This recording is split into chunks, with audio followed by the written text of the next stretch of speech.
మన Varahi sales grand festive celebrations ప్రతి 10,000 రూపాయల కొనుగోలుపై ఒక బంగారు నాణెం ఉచితం. ఈ ఆఫర్ జనవరి 15 వరకు మాత్రమే.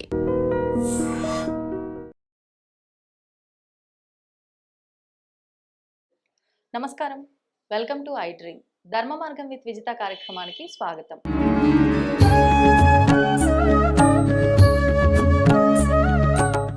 ప్రస్తుతం మనతో పాటు ఉన్నారు ఋగ్వేద అధ్యాపకులు సంతోష్ కుమార్ ఘనపాటి. ఇప్పుడు గురుగారితో మాట్లాడి మరిన్ని విషయాలు తెలుసుకుందాం. ముఖ్యంగా మనకి ఎన్నెన్నో సందేహాలు ఉంటాయి. మన ధర్మం గురించే కానివ్వండి, మన పండుగల గురించే కానివ్వండి, అసలు ఎందుకు జరుపుకుంటున్నాము, ఎందుకు ఆచరిస్తున్నాము, ఆచరించకపోతే ఏమవుతుంది, మరి ఆచరిస్తే ఎలా ఉంటుంది, ఇలాంటి సందేహాలన్నీ కూడా గురువు గారిని అడిగి సవివరంగా తెలుసుకుందాం. నమస్కారం అండి. నమస్కారం అండి. బాగున్నారమ్మా? చాలా బాగున్నాను, మీరు ఎలా ఉన్నారు? నేను బాగున్నాను. చాలా కాలం అయిపోయింది మనం ఇంటర్వ్యూస్ చేసి. సంతోషం మొత్తానికి. అయితే గురువు గారు, మనకి ఇప్పుడు రాబోతున్నది సంక్రాంతి పండగ.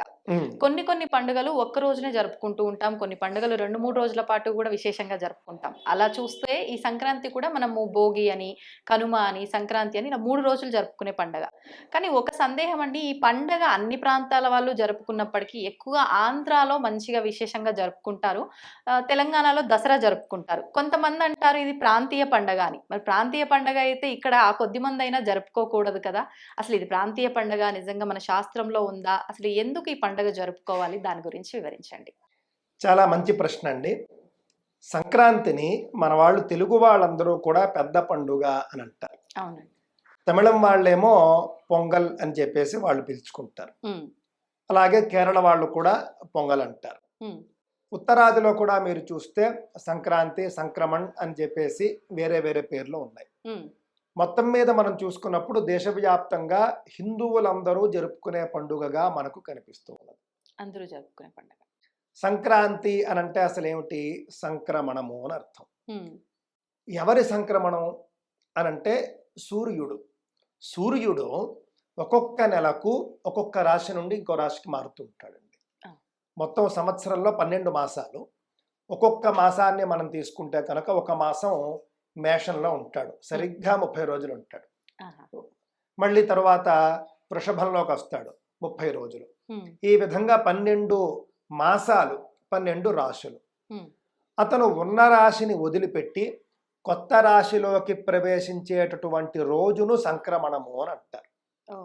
దానికే సంక్రాంతి అని పేరు. సంక్రమణం అన్నా సంక్రాంతి అన్నా ఒకటే. అంటే ప్రతి నెల సంక్రమణం అయితే జరుగుతుందండి, కానీ మరి ఎందుకు విశేషంగా ఈ అదే ఇప్పుడు చెప్పబోతున్నారన్నమాట అండి. మీకు 12 మాసాల్లో 12 సంక్రాంతులు ఉంటాయి. మేష సంక్రాంతి, వృషభ సంక్రాంతి, ఈ విధంగా 12 సంక్రాంతులు ఉంటాయి. శాస్త్రంలో మీరు చూసుకుంటే మీకు ధర్మశాస్త్రాలు ఏం చెబుతూ ఉన్నాయి అంటే కనుక ఈ 12 సంక్రాంతుల్లోనూ కూడా శ్రేష్టమైనటువంటివి 2 సంక్రాంతులు. ఒకటి కర్కాటక సంక్రాంతి, మనకు జూలై మాసంలో వస్తుంది, కర్కాటక సంక్రమణం అంటాం మనం. రెండవది మకర సంక్రాంతి. ఇప్పుడు మనం చేసుకుంటున్నది మకర సంక్రాంతి. అంటే సూర్యుడు మకర రాశిలోకి వస్తాడు. ధనుస్సు రాశి నుండి మకర రాశిలోకి సూర్యుడు ప్రవేశించే రోజే మకర సంక్రాంతి అని మనం చేస్తాం అన్నమాట. అదే విధంగా మేష సంక్రమణం మీరు చూసుకున్నారనుకోండి, వాళ్లకు ఉగాది, సౌరమానాన్ని పాటించేటటువంటి కేరళ, తమిళనాడు, అలాగే ఇతర చాలా రాష్ట్రాల్లో సౌర కాలమానం ఉంటుంది, సౌర సంవత్సరం. వాళ్లకు మేష సంక్రమణం, వాళ్లకు ఉగాది. ఆ విధంగా మొత్తం 12 సంక్రాంతులకు 12 విశిష్టతలు ఉండగా మేష సంక్రమణము, మకర సంక్రమణం, ఈ 2 మాత్రం ముఖ్యంగా పండుగలుగా మనం చేసుకుంటాం. కర్కాటక సంక్రమణాన్నేమో కొంచెం పుణ్యాన్నిచ్చే పర్వదినంగా, అంటే సాధారణ పర్వదినంగా మనం చేసుకుంటామండి. మనం ముఖ్యంగా మకర సంక్రాంతిని పెద్ద పండుగ అని మనం చేస్తామండి. ఈ యొక్క మకర సంక్రాంతి నాడు మరొక విశేషం ఏమిటి అని అంటే కనుక సూర్యుడు యొక్క ఉత్తరాయణం ప్రారంభమవుతుంది. ఉత్తరాయణ పుణ్యకాలం. అంటే ఆయన దక్షిణం నుండి ఉత్తరానికి ఆయన పయనిస్తాడు. అదేమిటండి సూర్యుడు పయనిస్తాడా అని అంటే కనుక చాలా సుస్పష్టంగా మీ ఇంటి బయట ఏదైనా ఒక బాల్కనీ లాంటిది ఉంటే కనుక మీకు రోజు సూర్యోదయం మీకు కనిపించేటటువంటి ప్రదేశం అయితే అక్కడ మీకు ఏవో చెట్లు, బిల్డింగులు ఏవో ఉంటాయి. మీరు ప్రతిరోజు కూడా సూర్యోదయం జరుగుతూ ఉన్నటువంటి ఆ యొక్క ప్లేస్ని మీరు మార్కు చేసుకుంటూ వెళ్ళండి. చేసుకుంటూ వెళితే మీకు దక్షిణాయనం అయితే కనుక మీకు ఇటు నుంచి ఇలా వచ్చేసి ఉంటాడు. ఉత్తరాయణం అయితే కనుక ఇటు నుంచి ఇలాగా వచ్చేసి ఉంటాడు. ఇది అందరికీ కూడా అనుభవ సిద్ధం, ఉరికే నోట మాట కాదు, గమనిస్తే స్పష్టంగా. ఒక ఆయన ఎవరో పెద్ద ఫోటోగ్రాఫర్ ఒక ఆయన ఈ ఉత్తరాయణ దక్షిణాయనాలని ఆయన చిత్రీకరించాలనుకున్నాడు. అనుకుని మొత్తం 360 రోజుల్లోనూ కూడా 180 రోజులు 180 క్లిప్స్, మళ్ళీ 180 రోజులు మళ్ళీ 180 క్లిప్స్ తీశాడు ఆయన. మొత్తం రోజు తీసుకుంటూ వెళ్ళాడు.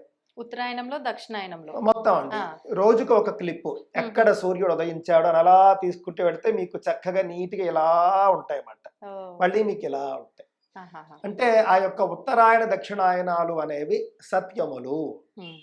సూర్యుడు మేషం నుండి కర్కాటకం వరకు ఆయన, సూర్యుడు మకరం నుండి కర్కాటకం వరకు పయనించేటటువంటి 6 మాసాలు కూడా ఉత్తరాయణము అని చెప్పబడుతుందండి. కర్కాటకం నుండి మకరానికి పయనించేటటువంటి 6 మాసాలు కూడా దక్షిణాయనము అని చెప్పబడుతుంది. ప్రస్తుతం ఏమిటంటే మకర సంక్రమణంతో పాటుగా ఉత్తరాయణ ప్రారంభం కూడా, దానికి పుణ్యకాలము అని ఉంటుంది. ఆ పుణ్యకాలంలో ముఖ్యంగా సంక్రాంతి నాడు స్నానం, దానం, ఉపవాసం, అలాగే సూర్య పూజ చేయడం కూడా సాంప్రదాయం ఉంది. ఈ 4 ముఖ్యంగా సంక్రాంతి నాడు చేసుకోవాలన్నమాట. ముఖ్యంగా దానం దృష్టిలో పెట్టుకోండి. కొంతమంది పితృదేవతల కార్యక్రమాలు చేసేవాళ్ళు ఉంటారు చూసారు, తండ్రి లేని వాళ్ళు, తల్లి లేని వాళ్ళు. సంక్రాంతి నాడు ఆ పెద్దవాళ్ల పేరు మీద శ్రాద్ధం చేయడం కూడా సాంప్రదాయం ఉంది, చాలా విశేషం. అందుకే చాలా మంది అందరూ శ్రాద్ధం మొత్తం కార్యక్రమం చేయలేరు కాబట్టి చనిపోయినటువంటి పెద్దవాళ్ల పేరు మీద స్వయం పాకము అని చెప్పేసి పొత్తర్లు అంటారు. మీరు పల్లెటూళ్ళలో చూస్తే పొత్తర్లు ఇచ్చుకోవడం అంటారు. అంటే ఒక బ్రాహ్మణుని పిలుచుకుని వంట చేసుకునే సామగ్రి అంతా ఇచ్చేస్తారు దానంగా. బియ్యము, కూరలు, అప్పడాలు, పప్పు, ఉప్పు అన్ని ఇస్తారు, చింతపండు అన్ని ఇస్తారు. దానికి స్వయం పాకము అని పేరు. అది సంక్రాంతి నాడు ముఖ్యంగా పల్లెటూళ్ళలో చనిపోయినటువంటి పెద్దవాళ్ల పేర్ల మీద ఇస్తారు. అది శ్రాద్ధంతో సమానం, అది ముఖ్యంగా చేయాలి. ఉదయాన్నే పుణ్య స్నానం చేయడం అనేది చాలా ముఖ్యం. సముద్ర స్నానం కావచ్చు, నది స్నానం కావచ్చు, చెరువు స్నానం కావచ్చు, బావి స్నానం కావచ్చు, కొన్ని కొళాయి స్నానమో వేడి నీటి స్నానమో ఏదైనా ఖచ్చితంగా స్నానం చేయాలని బట్టి అంతేనండి. ఏది దొరికితే అది. మేమైతే అవకాశం ఉన్నప్పుడల్లా బావి స్నానం చేస్తూనే ఉంటామండి. సముద్ర స్నానం చాలా విశేషం. ఆ తర్వాత దానం, ఇందాక చెప్పినటువంటిది శ్రాద్ధ సమానమైనటువంటిది. అది కాకుండా దానాలు చేసుకోవచ్చు. అందువల్ల దానం కూడా చేసుకోవాలి. దానం అంటే ఏం లేదండి, ఎవరికి ఏ వస్తువు అవసరమో, ఏ వస్తువును ఎవరు ఉపయోగించుకుంటారో చూసుకుని దానం చేయండి, అదే దానం. అందుకే అన్నిటికంటే అన్నదానం మిన్నా అని ఎందుకన్నారంటే, భూమి మీద జీవించేటటువంటి ప్రతి జీవికి ఆకలిస్తుంది, ప్రతి జీవి ఆహారం సేవిస్తుంది. కావున అందరూ ఖచ్చితంగా స్వీకరించే దానం అన్నదానం. అందులోనూ ఏదైనా మనిషికి ఆశాజీవి, తృప్తి దేంట్లో ఉండదు. అన్నదానంలో మాత్రం మీకు చాలు అనేటటువంటి మాట వస్తుంది. అందువల్ల దానం చేసుకోండి. స్నానం చెప్పాను, శ్రాద్ధానికి సమానమైనటువంటి పితృదేవతల కార్యక్రమం వంటి పొత్తర్లు ఇచ్చుకోవడం, స్వయం పాకం కూడా చెప్పడం జరిగింది. కొంతమంది ఉపవాసం కూడా ఉంటారు సంక్రాంతి నాడు. ఎవరు ఉండాలి అని అంటే, పెళ్ళయ్యి పిల్లలు లేని వాళ్ళు సంక్రాంతి నాడు ఉపవాసం ఉంటే కనుక ఆ ఉపవాస ఫలంతో వాళ్లకు మంచి సంతానం కలిగే అవకాశం ఉంటుంది. సంక్రాంతి అవునండి. పెళ్ళయి సంతానం లేదు, సంతానం గురించి ప్రయత్నిస్తున్నా ఉన్న వాళ్ళు సంక్రాంతి నాడు ఉపవాసం ఉండాలి. రెండవ రోజు అండి భోగి, సంక్రాంతి, రెండో రోజు అండి సంక్రాంతి నాడు. పిల్లలు ఉన్నవాళ్ళు సంక్రాంతి ఉపవాసం చేయరాదు అని అంటారు. కావున పిల్లలు లేని వాళ్ళు తప్పక సంక్రాంతి ఉపవాసం చేయవచ్చండి. ఆనాడు సంక్రాంతి నాడు కొత్త బట్టలు ధరించడం చాలా ముఖ్యం. ఎవరైనా సరే మొత్తం 3 రోజులు ధరిస్తాం మనం. సరే, ఇప్పుడు సంక్రాంతి విశిష్టత నేను చెప్పాను, మొత్తం 3 రోజుల పండుగ ఏమిటో చెప్తాను. మనం భోగి, సంక్రాంతి, కనుమ అని మనం చేసుకుంటామండి. ఇందులో భోగితో ప్రారంభం అవుతుంది. భోగి నాడు ఉదయాన్నే అందరూ ఏం చేస్తారు, భోగి మంట అని వేస్తారండి. దీని వెనుక ఒక రహస్యం ఉన్నది, చాలా మందికి తెలియదండి. ఆ రహస్యం ఏమిటి అని అంటే, నేను ఇందాక చెప్పాను మీకు మొత్తం 12 సంక్రాంతులు ఉంటాయని. 12 సంక్రాంతుల్లోనూ కూడా 12 రకాల ప్రత్యేకమైనటువంటి దానాలు చెప్పింది శాస్త్రం. ఆ దానాల్లో భాగంగా మకర సంక్రాంతికి చేయవలసినటువంటి దానం ఏమిటో తెలుసునండి, కట్టెలు, నిప్పు. ఈ కట్టెలు, నిప్పు దానం చేయమన్నారు. కానీ ఎవరు తీసుకుంటారు? అవి దేనికి దానం చేయడము అంటే కనుక వెచ్చదనం కోసం. ఓకే. అంటే వాళ్లకు నిప్పు దానం ఇవ్వాలి అని అర్థం. హ్మ్. నిప్పు దానం వల్ల ప్రయోజనం ఏమిటి? వాళ్లకు బాగా చలిగా ఉంటుంది, వాళ్ళు చలి కాచుకొని కొంచెం సుఖాన్ని పొందాలి అనేది ఉద్దేశం. ఆహా! అందువల్ల మన పెద్దలు ఏం చేశారంటే, నేను కట్టెల దానం ఇస్తాను, నిప్పు దానం ఇస్తాను తీసుకుంటే ఎవడు రాడు. అందుకని చెప్పేసి మన వాళ్ళు ఏం చేశారంటే భోగి మంట వేయడం అనే సాంప్రదాయాన్ని తీసుకొచ్చారు. మీ ఇంటి ముందు మీరు భోగి మంట వేయండి, మీకు శక్తి ఉంటే. ఏమంటే కట్టెలు కొనుక్కోవాలన్నా, మంట వేయాలన్నా కాస్త అక్కడ స్థలం ఉండాలి, కట్టెల డబ్బులు ఉండాలి. ఆ మాత్రం స్థితిమంతులు భోగి మంట వేయడం అనేది ప్రారంభమైంది. భోగి మంట వేసినప్పుడు భోగి మంట వేసుకునే శక్తి లేని వాళ్ళు చుట్టుపక్కల వాళ్ళు వచ్చి ఆ మంట దగ్గర చలి కాచుకునేవాళ్ళు. మనం పిలవకుండానే వస్తారు అలా. అంతే కదండి. ఆ విధంగా మకర సంక్రాంతి నాడు చేయవలసినటువంటి, అంటే మకర సంక్రమణ ప్రయుక్తంగా చేయవలసినటువంటి ఆ యొక్క నిప్పు దానము అనేటటువంటిది ఏదైతే ఉందో దానిని మనం భోగి మంట రూపంలో ఇంతకాలము కూడా పాటిస్తూ వచ్చాం. అది దృష్టిలో పెట్టుకోవాలి. ఇది నేను ఎందుకు చెప్పానంటే, మీరు భోగి మంట వేయాలనే సంకల్పం మీకుంటే మీ సొంత కట్టెలతో మీరు వేయాలి. మీరు డబ్బిచ్చి సొంత కట్టెలు కొనుక్కుని వచ్చి మంట వేయండి. కానీ ఇంట్లో ఉన్న పాత వస్తువులు, పనికిరాని వస్తువులు, ఇంట్లో ఉన్నవి ఎప్పుడూ కూడానండి ఈ కేవలం చెక్క తప్ప, అందున కూడా మంచి చెక్క దృష్టిలో పెట్టుకోండి. అంటే పాడైపోయినటువంటి, చెదపట్టినటువంటి, ఒకవేళ చెదపట్టి ఉన్నా కూడా మీరు శుభ్రం చేయాలి. దాన్ని శుభ్రం చేసి దానికి మేకులు అవి ఉండకూడదు. మేకులు అవి కొట్టుంటే అవన్నీ తీసేయాలి. తీసేసి పరిశుద్ధమైనటువంటి చెక్కని, మీ సొంత చెక్క అయితే మీరు తీసుకురావచ్చు. అంతేకాని కొంతమంది ఏం చేస్తారంటే అన్ని ఇళ్ళు తిరుగుతూ ఉంటారు, రాత్రి పడుకున్నప్పుడు అక్కడ ఏదో చెక్క. అది కరెక్ట్ కాదండి. భోగి మంట వేయడానికి కూడా ఒక ఫలితం ఉంటుంది. మీరు భోగి మంట వేస్తే ఆ భోగి మంటను చుట్టుపక్కల వాళ్ళందరూ చలి కార్చుకుంటే మీకు మంచి ఫలితం వస్తుంది. అది మీరు అన్నట్టు మన సొంత ఖర్చులతో చేస్తే, అది సొంత ఖర్చులతో మన ప్లేస్లో మన కట్టెలు, మన నిప్పు మనం చక్కగా వేసి 10 మందిని పిలవచ్చు. మేము భోగి మంట వేస్తూ ఉన్నాము, మీరు రండి అని చెప్పేసి. అలాగా భోగితో మొదలు పెడతారు, కానీ 3 రోజులు వేయచ్చు. మొత్తం భోగి, సంక్రాంతి, కనుమ 3 రోజులు భోగి మంట వేసుకోవచ్చు. తద్వారా మకర సంక్రాంతి విహిత దానములు చేసినటువంటి ఫలితం మీకు వస్తూ ఉన్నది. ఆ విధంగా భోగి మంటతో ప్రారంభిస్తాం. అదే మంట మీద మనం వేడి నీటిని కాచుకుంటాము. కాచుకొని చక్కగా అందరూ స్నానం చేస్తారు, తల రుద్దుకొని స్నానం చేస్తారు. ఈ పండుగల్లోనైనా కుంకుడు కాయలతో స్నానం చేయమని నేను కోరతాను అందరినీ కూడాను. కుంకుడుకాయల వాడకం మనం మానేస్తే, పండించడం మానేస్తారు. కుంకుడుకాయ అంతరించకపోతే మనకు లేనిపోని రోగాలన్నీ కూడా ఈ యొక్క కొత్త షాంపూలతో వస్తున్నాయి. మీకు కుంకుడుకాయలో ఉన్నటువంటి ప్రత్యేకత ఏమిటో చెప్పమంటారండి? కుంకుడుకాయ మీకు 2 in 1. మీరు షాంపూగా వాడచ్చు, సబ్బుగా వాడచ్చు. మీకు పూర్వకాలం ఏం చేసేవారు తెలుసు కదా మీకు? కుంకుడుకాయని పద్ధతిగా మన నానమ్మలు వాళ్ళు కలిపి తయారు చేసి ఇచ్చేసేవారు. అది బాడీ వాష్ లాగా ఒక లిక్విడ్ తయారైపోయేది. తల రుద్దుకోవచ్చు, ఒళ్ళు కూడా దాంతోనే. ఇంకా మీకు మొత్తం కుంకుడుకాయతోనే పని అయిపోతుంది. అంతే, అలా చేసేవారు. ఇప్పుడు పనికిరాని సబ్బులన్నీ వాడి ఇప్పుడు అసలు లేనిపోయిన కొత్త కొత్త రోగాలు, చర్మ క్యాన్సర్లు అవన్నీ సబ్బుల వల్ల వస్తున్నాయి, షాంపూల వల్ల కూడా. అందువల్ల పండుగల సందర్భంలోనైనా కుంకుడుకాయ వాడే ప్రయత్నం చేయండి. కుంకుడుకాయతో శుభ్రంగా తలంటుకుని స్నానం చేయండి, కొత్త బట్టలు ధరించండి, మీ సాంప్రదాయాలను బట్టి బొట్లు పెట్టుకోండి. భోగి పండుగ నాడు ఎలాగో బంధువులు వస్తారు, భోజనాలు అన్ని మామూలే. సాయంత్రం భోగి పళ్ళు పోయడం అనేది చేస్తారు. అంటే చిన్నపిల్లలకి భోగి పళ్ళు పోస్తారు. ఇది ఎందుకంటే దిష్ట? అవునండి, అంటే పిల్లలకు బాలారిష్ట దోషాలు రాకుండా, అలాగే గ్రహ పీడలు, చీడపీడలు అంటాం మనం, అలాంటి పిల్లలకు సహజంగా అంటేటటువంటి చీడపీడలు రాకుండా భోగి పళ్ళు అనేవి చాలా అద్భుతంగా పనిచేస్తాయి.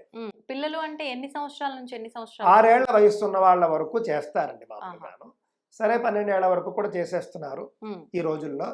ముఖ్యంగా 6 ఏళ్ల వయసు వరకు ఉన్నటువంటి పిల్లలందరికీ భోగి పళ్ళు సాయంకాలం పోస్తారు. ముత్తైదువులు, సువాసనలు వాళ్ళందరూ వచ్చి భోగి పళ్ళు పోసి అక్షతలు వేసి ఆశీర్వదించడం. అంటే పిల్లలకు సాయంత్రం స్నానం చేయిస్తారు, కొత్త బట్టలు వేస్తారు, బొట్టు పెడతారు, చక్కగా కూర్చోబెడతారు, భోగి పళ్ళు పోయిస్తారు. దానివల్ల రోగాలు రాకుండా ఉంటాయి. అది కూడా మనం దృష్టిలో పెట్టుకోవాలి. ఈ భోగి పళ్ళ సాంప్రదాయంలో రేగు పళ్ళు వాడతారండి. రేగు పళ్ళనే సంస్కృతంలో బదరీ ఫలాలు అని అంటారు. వాటికి విశేషమైనటువంటి ఫలితం ఉన్నది. రేగుపళ్ళు అనేటటువంటివి ఆ యొక్క పిల్లల శరీరం మీద వేస్తారు. ఉమ్, వాటితో పాటు చెరుకు ముక్కలు ఏర్పాటు చేసుకుంటారు. రాగి నాణేలు అంటే రాగి కాయిన్స్ ఏర్పాటు చేసుకుంటారు. అసలు పూర్వకాలం రాగి కాయిన్స్ ఏర్పాటు చేసేవారు. ఉమ్, ఇప్పుడేమో మామూలు రూపాయి కాసులు వేసేస్తున్నారు. అవును. కానీ ఇప్పటికీ దొరుకుతూ ఉన్నాయండి. రాగి కాయిన్స్ అమ్ముతారు, ఆ, అవి తెచ్చుకోవచ్చు. అవి అలాగే కొమ్ము శనగలు, ఉమ్, పువ్వులు, ఈ 5 కలిపి భోగి పళ్ళుగా వేస్తారు. ఇంకోసారి చెబుతున్నాను, దృష్టిలో పెట్టుకోండి. రేగు పళ్ళు, ఉమ్, చెరుకు ముక్కలు, రాగి నాణెములు, కొమ్ము శనగలు, పువ్వులు, ఈ 5 కలిపి భోగి పళ్ళు అని చెప్పేసి పిల్లల మీద వేస్తారు. అక్షతలు వేసి ఆశీర్వదిస్తారు పెద్దవాళ్ళందరూ. అవును. తద్వారా వాళ్ళకు బాలారిష్ట దోషాలు అవి ఉండవు, చాలా సుఖంగా ఆరోగ్యంగా ఉంటారు అని చెప్పేసి. రెండవ రోజు సంక్రాంతి పండుగ. ఆ రోజు కూడా ఉదయాన్నే లేచి చక్కగా చలిమంట వేసుకోవచ్చు. ఉమ్, వేసుకున్న తర్వాత అదే మంట మీద వేడి నీరు కాచుకుని, నేను కొన్ని ప్రత్యేకమైన సూచనలు చేస్తూ ఉంటాను అన్నమాట అండి. ఆ. ఇలాంటి పండుగల్లోనైనా సరే, అంటే సాధారణంగా మనం వేడి నీటి స్నానం చేసేటటువంటి పండుగల్లో సంక్రాంతి ముఖ్యం. ఓహో. ఇలాంటి పండుగల్లోనైనా సరే గీజర్ నీళ్లు కాకుండా చక్కగా ఈ విధంగా కట్టెల మీద నీటిని కాచుకొని స్నానం చేయండి, కుంకుడుకాయతో స్నానం చేయండి అని చెబుతూ, కొత్త బట్టలు ధరిస్తాం కదా, అవును. సంక్రాంతి నాడు కూడా ఉదయాన్నే మంట వేసుకోవడము, చలి కాచుకోవడము, వేడి నీళ్లు పెట్టుకోవడం, కుంకుడుకాయతో స్నానం చేయడం వరకు బాగానే ఉంది. ఆ. కొత్త బట్టలు ధరించాలి. ఈ కొత్త బట్టలు సహజంగా పండుగలు అనేసరికి ఆడవారు షాపింగ్కి వెళ్ళి చీరలే కొనుక్కుంటారు ఎక్కువగా. పండుగ అనేసరికి వాళ్ళు చీరలే కొంటారు. ఉమ్, కావున ఆడవాళ్ల విషయంలో పర్వాలేదు. ఉమ్, మగవాళ్ళ దగ్గరికి వచ్చేసరికి ఏం చేస్తున్నారు పండుగ అంటే, వీళ్ళు షర్ట్లు, జీన్ ప్యాంట్లు వీళ్ళు కొనుక్కుంటారు.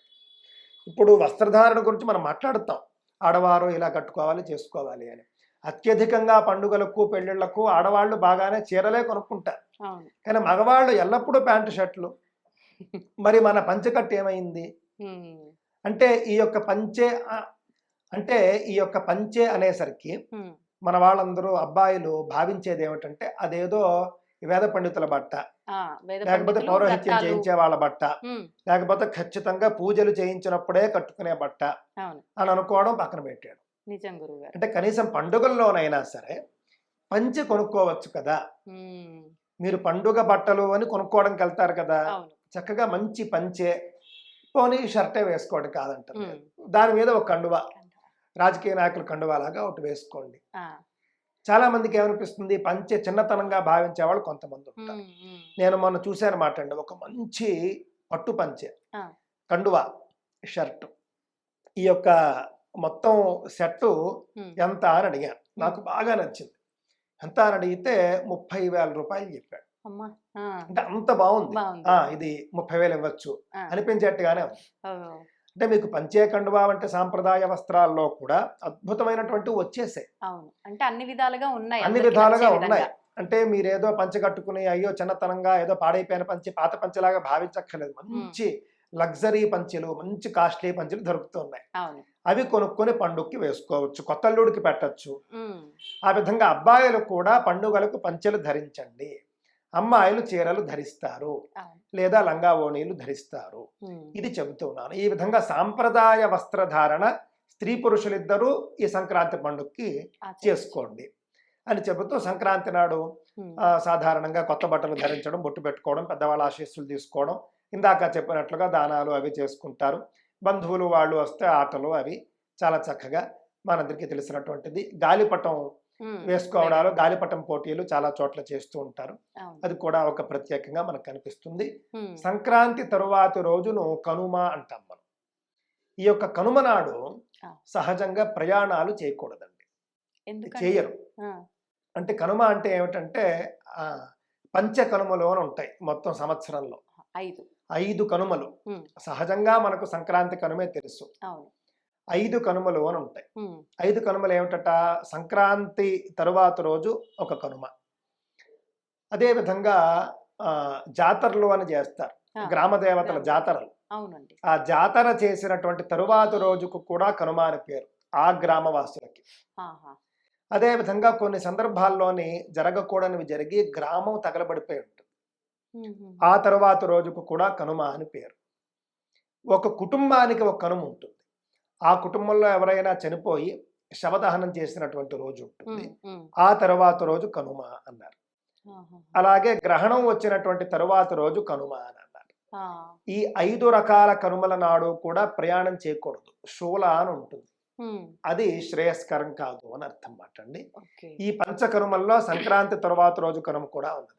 ఇది అందరూ ఆచరించాల్సింది. ఇది అందరూ పండుగ ఆచరిస్తారు. తర్వాత. ఇది సంక్రాంతి తరువాత కనుమ, గ్రహణం తరువాత కనుమ అందరూ అందరూ ఆచరించారు అన్నమాట. ఆచరించాలి. ఉమ్, కావున కనుమ నాడు ప్రయాణం చేయరు. ఇతర ఆచారాలు సంక్రాంతి నాడు ఏవైతే స్నానము, పానము, కొత్త బట్టలు అవన్నీ కనుమ నాడు కూడా ఉమ్, మన వాళ్ళు చేస్తారు అన్నమాట అండి. ఇది మాత్రమే కాకుండా సంక్రాంతి పశువులకు, రైతులకు గొప్ప పండుగ. రైతులు వాళ్లకు పంట చేతికి వస్తుంది. అవును. ఆ పంట మొత్తం కోత అయిపోయి మొత్తం సిద్ధంగా ఉంటుంది. ఉమ్, పశువులు ఎంతో సేవ చేసి ఉంటాయి. అవును. అందుకని వాటిని కూడా శుభ్రంగా కడిగి అలంకరించి వాటికి బట్టలు ఇచ్చుకుని కృతజ్ఞత చెప్పుకుంటారు. ఉమ్, పంట వచ్చి ఉంటుంది కాబట్టి అది ఒక రకమైనటువంటి పండుగ వాతావరణం వాళ్ళకు సహజంగానే అవును. రైతుల ఇళ్లల్లో ఉంటుంది. రైతులు కూడా పాపం ఉమ్, రైతులు కూడా పాపం ఇంటి పట్టున ఉండేటటువంటి రోజులు ఇవి. అంటే అవును. పంట చేతికి వచ్చేస్తే ఇంకా అప్పుడే పొలానికి కొన్ని రోజులు వెళ్ళక్కర్లేదు కదా, విశ్రాంతి. ఆ, మళ్ళీ కొంత సమయం వాళ్ళకి విశ్రాంతి ఉంటుంది. అవును. ఆ విధంగా పిల్లా జల్లా అందరూ కలిసి చేసుకునే పండుగ సంక్రాంతి పండుగ. గ్రామాల్లో కోళ్ల పందాలని అవని ఇవని చేసుకుంటూ ఉంటారు, అది వేరే విషయం. ఉమ్, ఈ విధంగా సంక్రాంతి అనేది చాలా అద్భుతమైనటువంటి పండుగ. ఆ. ఉత్తరాయణ ప్రారంభ కాలము, ఉత్తరాయణ పుణ్యకాలము, దానాలు, జపాలు, స్నానాలు ఇందాక చెప్పుకున్నవన్నీ చేసుకుని ఉమ్. సాంప్రదాయబద్ధంగా పండుగ ఆచరించుకునేటటువంటి ప్రయత్నం చేయండి. ఇంకొకటి మనకి బొమ్మల కొలువు అనే సాంప్రదాయం కూడా చాలా మంది ఆచరిస్తారు. ఇది పండుగలో భాగమేనా అండి? ఈ బొమ్మల కొలువు అనేది కొన్ని ప్రాంతాల్లో దసరాకి పెడతారండి, ఆ, కొన్ని నవరాత్రుల ప్రాంతాల్లో సంక్రాంతికి పెట్టుకుంటారు. టైం. ఉమ్, మంచిదేనండి. ఈ బొమ్మల కొలువు అనేటటువంటిది ఒక ఎగ్జిబిషన్ లాంటి దృష్టిలో పెట్టుకోండి. ఉమ్, పూర్వకాలంలో ఇది ఇంటింటా ఎగ్జిబిషన్ లాగా పనిచేసేవి. ఉమ్, ఉమ్, అంటే మనం ఏదైతే రామాయణం అని, భారతం అని, భాగవతం అని మనం చెప్పుకుంటామో అవును. అవి బొమ్మల రూపంలో చూపించడం. ఉమ్, బొమ్మల కొలువులో మీకు ఎలాంటి బొమ్మలు ఉంటాయో చెప్పండి. ఆ, రాముడు, సీతారాముడు, ఇన్ని దేవతా విగ్రహాలు. రావణాసురుడు చంపినట్లు ఇవన్నీ మీకు రకరకాలుగా మన పౌరాణిక పాత్రలన్నీ బొమ్మల రూపంలో మనకు కనిపిస్తాయి అక్కడ. అవును. అంటే మన సనాతన ధార్మిక గ్రంథాలకు ఒక మూర్తి రూపాలు అని చెప్పాలి. ఈ బొమ్మల కొలువుల వల్ల పిల్లలకు ముఖ్యంగా మన యొక్క పౌరాణిక పాత్రల పట్ల, పౌరాణిక గ్రంథాల పట్ల అద్భుతమైనటువంటి ఒక మక్కువ ఏర్పడుతుంది. అవును. పిల్లలు బొమ్మలతోనే ఆటలాడతారు కాబట్టి ఉమ్, వాళ్ళు ఆడుకునేటటువంటి బొమ్మల రూపంలోనే పురాణాలను, ఉమ్. ఇతిహాసాలను అలవాటు చేయడం అనేది మన పెద్దలు మనకు అందించినటువంటి సాంప్రదాయం. కనీసం ఆ బొమ్మలు చూసినప్పుడైనా పిల్లలు ఆ బొమ్మను చూసి ఏదైనా అడిగితే వాళ్ళకి చెప్పడానికి ఉంటుంది. ఇతను హనుమంతుడు, ఈయన రాముడు, ఈయన కృష్ణుడు, శివుడు, దుర్గాదేవి అని చెప్పేసి ఉంటాయి. చాలా మంది తెలియక బొమ్మల కొలువులో ఈ అక్కర్లేని బొమ్మలు తెచ్చి చేరుస్తూ ఉన్నారు. ఎప్పుడూ కూడా హిందూ ధర్మానికి సంబంధం లేనటువంటి ఒక్క బొమ్మ కూడా బొమ్మల కొలువులో కలపకూడదు, దృష్టిలో పెట్టుకోండి. లాఫింగ్ బుద్ధ కూడా మనకు సంబంధం లేదు. లాఫింగ్ బుద్ధ బొమ్మ కూడా బొమ్మల కొలువులో ఉండనక్కర్లేదు. కొంతమంది ఏంజల్స్ బొమ్మలు పెట్టుకుంటారు, అక్కర్లేదు, తప్పు. అవన్నీ కాదండి, హిందూ ధర్మానికి సంబంధించిన బొమ్మలే పెట్టుకోవాలి. మీరు మైసూర్లో మీరు చూస్తే బొమ్మల కొలువు నాకు తెలిసి దేశవ్యాప్తంగా మైసూర్లోనే ఫేమస్. అసలు ఒక ఇల్లు పూర్తి బొమ్మల కొలువు పెట్టేస్తారు. ఎప్పుడండి? సంక్రాంతి. ఇది దసరాకి జరుగుతుంది. మీరు ఎప్పుడైనా వస్తే నేను తీసుకెళ్తాను. దాదాపుగా ఒక 2-3 అంతస్తులు ఉన్నటువంటి బిల్డింగ్ మొత్తం బొమ్మల కొలువు పెడతారు అక్కడ. మొత్తం రకరకాల బొమ్మలు. అంతేనండి, మొత్తం వేలల్లో ఉంటాయి, వేలల్లో బొమ్మలు పెడతారు. చాలా అద్భుతం. మేము ఎప్పుడు చూడడానికి వెళ్తాం. అంటే అనేక ఇళ్లలో, పెద్ద పెద్ద ఇళ్లలో పెట్టుంటారు, పిలుస్తారు, వెళ్తాం, చూస్తూ ఉంటాం. మొత్తం మనదే సాంప్రదాయం ఉంటుంది. మొత్తం మన యొక్క చరిత్ర, మన యొక్క సాంప్రదాయం, ఇతిహాసం ఇదంతా కూడా బొమ్మల కొలువు రూపంలో మన పిల్లలకు అలాగే ప్రజలకు చూపించడమే బొమ్మల కొలువు. మనం దీన్ని సద్వినియోగం చేసుకోవాలి. అక్కర్లేని వేరే మతాల బొమ్మలు, వేరే సంస్కృతుల బొమ్మలు ఇవేవి కూడా బొమ్మల కొలువులో పెట్టకూడదు, దృష్టిలో పెట్టుకోవడం. అయితే ఇప్పుడు ఈ సంక్రాంతి పండగకు ముందు చాలా మంది ఒక సెంటిమెంట్ గా భావిస్తారు. అంటే ఎటువంటి శుభకార్యాలు చెయ్యరు, కీడు అని చెప్పి అంటూ ఉంటారు సంక్రాంతి అంటే. కొన్ని ప్రాంతాల్లో కొన్ని కుటుంబాలు అయితే కొత్త బట్టలు కూడా ధరించరు, కీడు పండగ అని చెప్పి. ఇది వాస్తవమా అండి? అంటే కీడు పండగ అని కాదండి, ధనుర్మాసంలో సహజంగా ముహూర్తాలు ఉండవు. ధనుర్మాసంలో అంటే సూర్యుడు ధనుస్సులో ఉండగా శుభకార్యాలు ఏవి చేయరు. ధనుర్మాసం అనేది మీకు సంక్రాంతితో పూర్తవుతుంది. ధనుస్సు నుండి మకరంలోకి వచ్చేస్తాడు. అసలు మీకు శుభముహూర్తాలు మొదలయ్యేదే సంక్రాంతి తరువాత. కాకపోతే సహజంగా సంక్రమణానికి 1-2 రోజులు అటు ఇటు ముహూర్తాలు ఉండవండి, దానికి శాస్త్రం ఉంది. అలాగని అది కీడు పండుగ అని కాదు. మీరు సంక్రాంతి నాడు చేయవలసినటువంటి విశేష కార్యక్రమాలు చేయండి అని తప్ప సంక్రాంతి కీడు పండుగ అని కాదు. కొంతమంది భయపడతారు, భయాలకు అంతు లేదు. అయినప్పటికీ అదేం లేదండి. సంక్రాంతి తరువాత నుండి ముహూర్తాలు ఉంటాయి. సంక్రాంతి ముందు ముహూర్తాలు ఉండవు, సంక్రాంతి రోజును కూడా ఉండవు, సంక్రాంతి తరువాత రోజు కూడా ఉండవు. సంక్రాంతి తర్వాత ఒక 2-3 రోజుల తర్వాత నుండి మీకు అన్ని శుభకార్యాలకు ముహూర్తాలు మొదలవుతాయి, చేసుకుంటూ ఉంటారు. సంక్రాంతితో అప్పటి వరకు లేనటువంటి ముహూర్తాల కాలం పూర్తయి ముహూర్తాల కాలానికి ఒక అడుగు పడుతుంది. కావున కొత్త బట్టలు ధరించాల్సిందే. ఆ పండుగ 3 రోజులు కొత్త బట్టలు ధరించాల్సిందే. సంతోషం గురుగారు. ప్రతి సంవత్సరం ప్రతి పండుగ జరుపుకుంటున్నప్పటికీ మళ్ళీ కొత్త కొత్త సందేహాలు వస్తూనే ఉంటాయి. అవన్నీ కూడా చక్కగా నివృత్తి చేశారండి. ధన్యవాదాలు. చాలా సంతోషం. And for more videos, Please subscribe to iDream. Please subscribe to iDream. Please subscribe iDream. And please subscribe to iDream. For more videos, subscribe to iDream. please like, share and subscribe to the channel. Congratulations, iDream. Subscribe to iDream. Subscribe to iDream. So subscribe to iDream Media. iDream की iDream team अंदर की huge congratulations. Please subscribe iDream Media. Please subscribe to iDream. Subscribe iDream. Please subscribe to iDream. iDream అంటే నా కళల channel subscribe చేసుకున్న నోరు తిరుగుతలేదు, మీరైతే గంట గుర్తు కొట్టండి. For more such videos, please subscribe to iDream. Subscribe to iDream. Please subscribe to iDream. Please subscribe iDream Media. Please do subscribe to iDream. Please subscribe to iDream Media. For best entertainment and information, please subscribe iDream. And don't forget to subscribe to iDream.